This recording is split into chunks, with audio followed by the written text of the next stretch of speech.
In the heart of medieval Serbia, a young prince was born into power and privilege. Yet his destiny would not be lived among crowns and courts, but in prayer and sacrifice.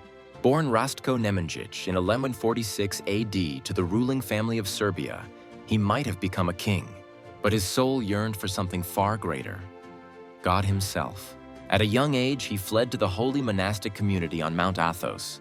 There he took the name Sava and gave himself entirely to Christ.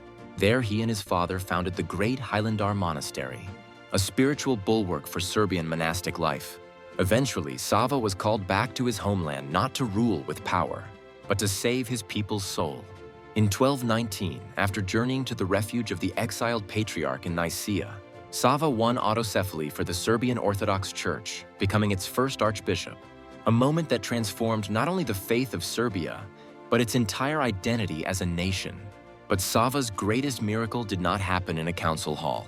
It happened in a graveyard, when his older brother, Stefan Nemanja, now the monk Simon, died. Sava prayed over his body with great sorrow and deep faith. And the impossible happened. His brother rose from the dead. This wasn't a whispered legend. It was recounted as a public miracle. It confirmed Sava's holiness and deep communion with Christ himself. This miracle did more than astound the faithful. It healed wounds between feuding brothers, bringing unity to a fractured royal family, and peace to a nation torn by conflict.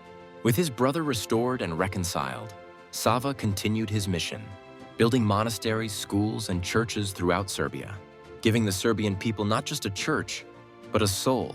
He traveled to the Holy Land, Jerusalem, Sinai, and beyond, bringing back relics, blessings, and spiritual fire to his flock.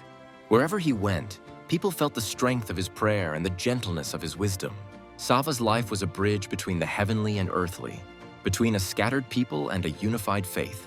He reposed peacefully in 1236 AD in Turnovo, Bulgaria, nearing the end of his second pilgrimage. His disciples carried his sacred relics back to Serbia with great honor, and miracles continued to be reported at his tomb. Healings, blessings, and a fragrant myrrh exuding from his relics. But even centuries later, when invaders tried to erase his memory by burning his relics, the spirit of Saint Sava lived on, stronger than ever in the hearts of his people. Saint Sava gave Serbia its faith, its culture, and its identity, not with swords, but with prayer, sacrifice, and a miracle that proved the power of Christ over life and death.